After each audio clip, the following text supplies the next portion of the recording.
नमस्कार दोस्तों, आप क्राइम तक देख रहे हैं। बात करते हैं निकी मर्डर केस की। कल हमने आपको काफ़ी कुछ बताया था इस केस के बारे में कि इन्वेस्टिगेशन कहां तक पहुंची। आरोपी को गिरफ्तार कर लिया, 5 दिन के पुलिस रिमांड पर है। अब उससे पूछताछ की जा रही है। कुछ वीडियोस भी सामने आए जिसके बेसिस पर यह पता चला है कि निकी की लास्ट मोमेंट कहाँ थी, किस वक्त पर कहाँ थी। फिलहाल जाँच की जा रही है।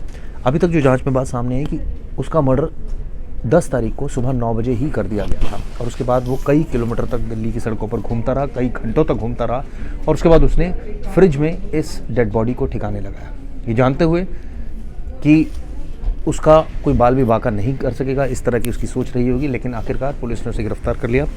कल हमने तंसीम हैदर साहब से काफ़ी डिटेल में इस बाबत बात की थी, आज फिर करते हैं। तंसीम भाई, अब तो काफ़ी कुछ क्लियर हो गया इस केस में और जिस तरह से इन्वेस्टिगेशन सामने आई ये भी साफ़ हो गया कि इसने सुबह 9 बजे मर्डर कर दिया था और उसके बाद ये कई घंटों तक लेकर उसको इधर उधर घूमता रहा और फाइनली ढाबा जो है उसको वो शूट किया। ये जानना चाहूँगा, ढाबा अचानक उसको क्यों दिमाग में आई ये सारी चीज़ें कि ढाबे में सुरक्षित जगह हो सकती है। दूसरा, क्या ऐसा भी संभव है कि अकेले ही इसने इस वारदात को अंजाम दिया, कोई हो सकता है कोई और भी साथी हो जिसको उसने कुछ बताया हो?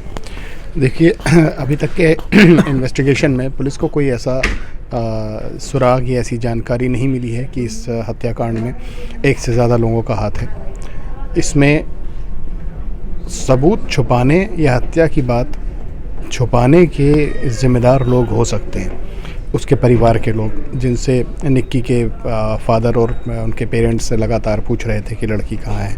हो सकता है उन्होंने इस मामले को छुपाने या पर्दा डालने की कोशिश की हो, लेकिन कत्ल के मामले में अब तक की जांच में ये सामने आया है कि जो आरोपी है उसने साहिल गहलोत, उसने अकेले ही इस हत्याकांड को अंजाम दिया है। जैसा कि सिलसिलेवार हम लोग लगातार बता रहे हैं दर्शकों को और पुलिस भी जांच में सामने आ रहा है कि जो लड़की थी उस दोनों ही कमिटमेंट में थे और कई साल से एक साथ रहते थे, लिव इन में रहते थे। मुझे लगता है कि दोनों ने एक दूसरे से आगे संबंधों को रखने का, शादी करने के ऐसे वादे इरादे किए होंगे और जब लड़की ने अचानक देखा कि उसके साथ डिच कर दिया गया, उसके साथ धोखा हो गया, लड़का कहीं और शादी कर रहा है, उसने हंगामा शुरू कर दिया। बेसिकली इन दोनों का प्रोग्राम था 13-14 फरवरी को बाहर जाने का। उन्हें गोवा जाना था घूमने के लिए, वैलेंटाइन सेलिब्रेशन के लिए। लेकिन उससे पहले ये शादी की जब बातचीत सामने आई तो लड़की बहुत आहत हुई। उसने बहुत ज़्यादा गुस्से में और फिर उसने लड़के ने उसको कूल डाउन करने की कोशिश की। उसने कहा कि अच्छा चलो मिलते हैं, हम कुछ बात करते हैं। ऐसे भी जांच में सामने आ रहा है कि ये लोग कहीं बाहर जाना चाहते थे, लेकिन क्योंकि लड़की की शादी यदि तय हो गई थी, टाइम फिक्स हो चुका था, तो वो सिर्फ उसको कंसोल करने की कोशिश करना चाह रहा था कि लड़की को किस तरह वो समझा सके कि जो भी शादी हो रही है उसकी मर्ज़ी से नहीं हो रही है, जो भी वजह रही हो। तो वो लगातार कार से उसके साथ इन सारी बातों को लेकर घूमता रहा। ऐसा बताया जा रहा है कि जो लड़की बहुत ज़्यादा गुस्से में थी, वो उसको लगातार बहुत ज़्यादा तेज़ आवाज़ में चिल्लाना और उसको बार बार इसी बात के लिए टोक रही थी कि तुमने मुझसे वादा किया and you are getting marriage with another girl. तो उसके बाद इतना ज़्यादा ये झगड़ा बढ़ा, इतना ज़्यादा झगड़ा बढ़ा और कहीं जगह पे ऐसा भी सुनने में आया है, जो बयान आ रहे हैं कि आरोपी ने ये बात भी कही, लड़की ने उसको धमकी दी, तुम्हें जेल भिजवा देंगे, तुम्हारे पर पुलिस केस कर देंगे, तुम्हारे पर मुकदमा कर देंगे। तो मुझे लगता है इन सारी चीज़ों के बाद इसने आरोपी ने ये फैसला किया कि इस लड़की का मर्डर कर दिया जाए, लिहाजा जो डेटा केबल से उसका गला दबा दिया। अब सवाल आता है फ्रिज का। फ्रिज क्यों?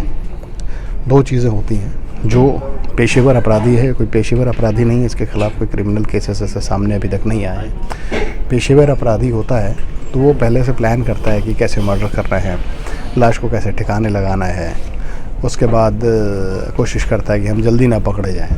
लेकिन इसमें फिट ऑफ रेज में ऐसा लगता है कि मर्डर की वारदात हुई और जो कॉन्स्पिरेसी या डिस्ट्रॉय ऑफ एविडेंस की चीज़ें थी वो पहले से प्लान में नहीं थी।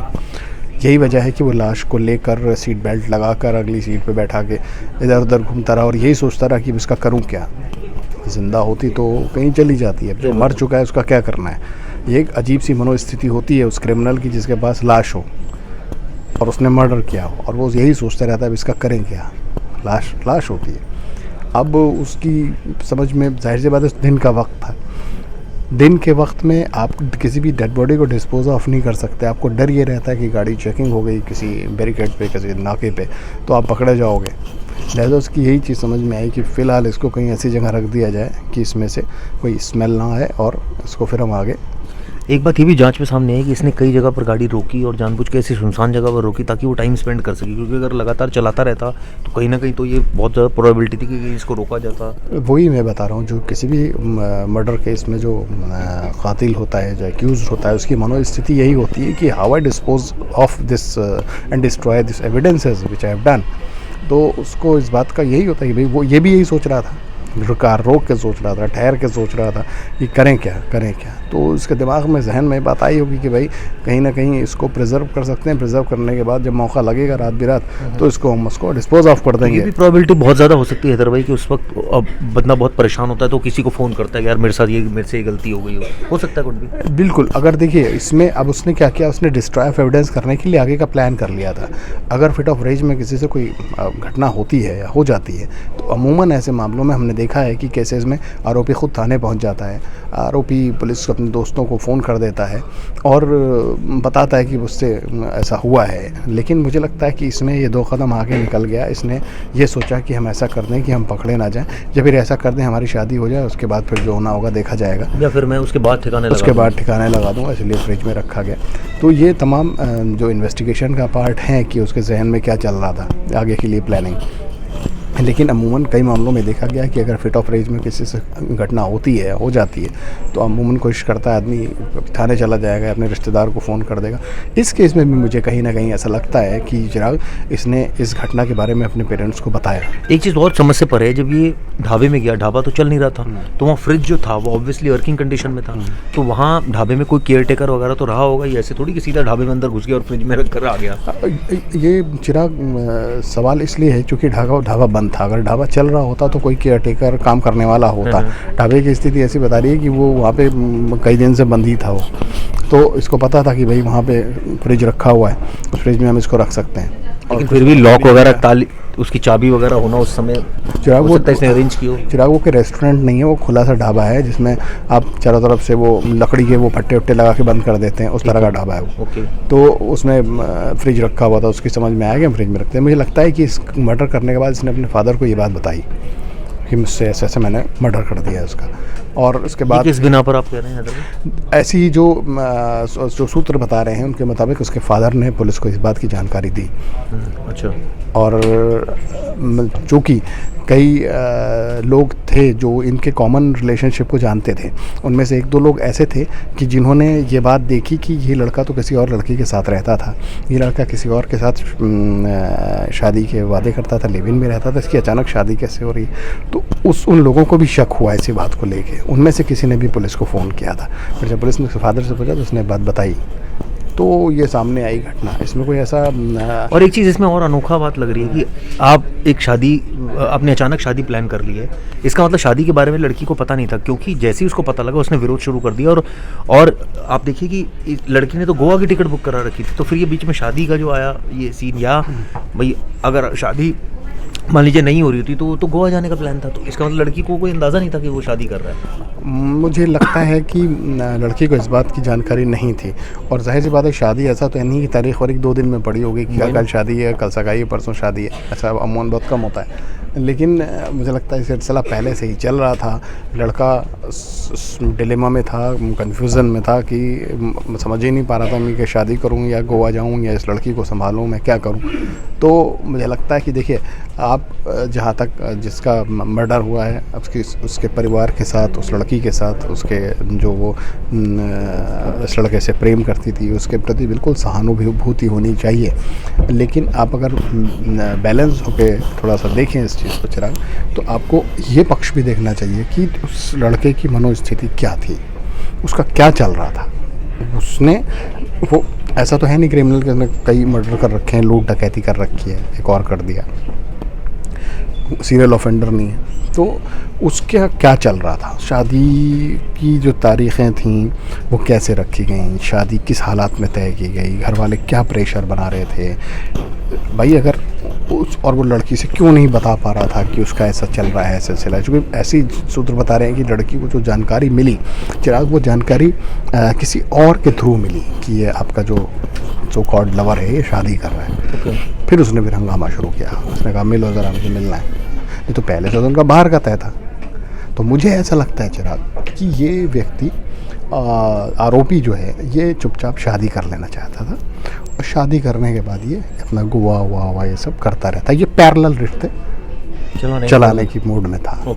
मुझे ऐसा लगता है इस पूरे अब तक की जांच में कि शादी हो जाएगी चुपचाप, आधा काम तो हो ही गया, एक दिन और रह गया, शादी हो जाएगी, शादी करके फिर अपना जहाँ भी जाना वाना होगा फिर सेटल डाउन कर लेंगे चीज़ों को। लेकिन जब इधर से हंगामा शुरू हो गया, रिटेलिएशन शुरू हो गया, तो मुझे लगता है कि धमकी में तो कहूँगा कि उसको ईगो बहुत हर्ट अब हुई जब उसकी। इंसान गुस्से में आता है और 3-4 साल के रिलेशंस को इस तरीके से डिच मिलता है या धोखा मिलता है या तो वो उसका रिएक्ट करना लाजमी है। उसमें कोई ऐसी बुरी और नई चीज़ नहीं है। और नई एज की लड़की है, उसमें इतना ज़्यादा पेशेंस नहीं रहा होगा। उसको लगा कि भाई हमने तो अपनी ज़िंदगी 3-4 साल इसके साथ बिता दिए, सब कुछ इसके साथ बर्बाद कर दिया, निछावर कर दिया, इतना चाहा प्यार किया, उसके बाद ये शादी कहीं और कर रहा था, उसकी शादी हमसे करनी चाहिए थी। लेकिन तो उसने गुस्से में बहुत सारी चीज़ें बोली होंगी, वो लाजमी है, उसमें कोई मुझे लगता है कि बुरी चीज़ नहीं है।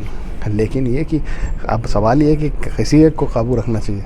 कोई भी जो रिश्ता होगा या कोई भी चीज़ होगी तो उसमें जो इलास्टिसिटी होती है वो दोनों तरफ से, एक तरफ से तो होनी चाहिए ना। अगर इलास्टिक दो तरफ से खींचेंगे तो वो टूट जाएगी, टूट गई। अगर लड़का थोड़ा सा पेशेंस रखता और कोशिश करता कि किसी को कूल डाउन तो ये नौबत ना आती।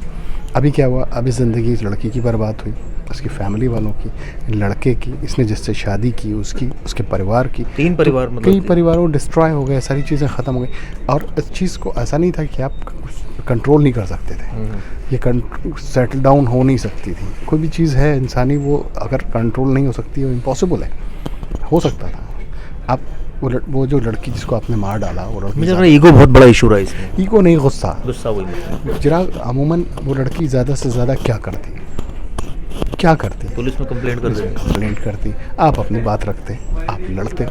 इंसान लाइफ में जो आपके जो मकसद क्या होता है, आप लड़ते हैं ना, आप रोज़ आके जंग लड़ते हैं, आप खुद करते हैं रास्ते में ट्रैफिक से जंग। बोलते ठीक है मैं रिश्ते में था, मैं अब अलग हो रहा हूँ, मुझे नहीं इसमें। आप सुन लेते, वो 10 बातें करी थी, ठीक है भाई तुम्हें करना है तुम बिल्कुल करो, हमें ऐसा बोला गया। तो ये कि चीज़ें सेटल डाउन हो सकती थी, ये नौबत नहीं आती। सही बात है। लेकिन ये नौबत आई तो अपने आप में 3-4 परिवारों के साथ देखो क्या शादी हुई, इसकी वो भी बर्बाद हो गई लड़की। ऐसी शादी का क्या फ़ायदा, इससे अच्छा इसी से शादी कर लेता, कम से कम ज़िंदगी जीता। सही बात है। वो भी जीती, अब वो जेल में सज़ा होगी, 10 साल केस चलेगा, तो ख़राब हो गया सब। बिल्कुल ठीक है। तो हैदर भाई ने कितने डिटेल में समझाया कि किस तरह से अब इसके रिपरकशन होंगे, लेकिन ये केस कई सीख देता है। ये केस सीख देता है कि रिश्ते जो है वो बेहद नाजुक होते हैं, उनको बचा के रखना चाहिए और पेशेंस रखना चाहिए। और कई बार कोई अगर ऊंची आवाज़ में बात कर ले तो इसका मतलब ये नहीं होता कि आप भी वैसी बात करने लग जाए और रिएक्ट करने लग जाए। एक को कूल डाउन होना बहुत ज़रूरी है। फिलहाल वीडियो किस लिए की ज़रूर बताइएगा।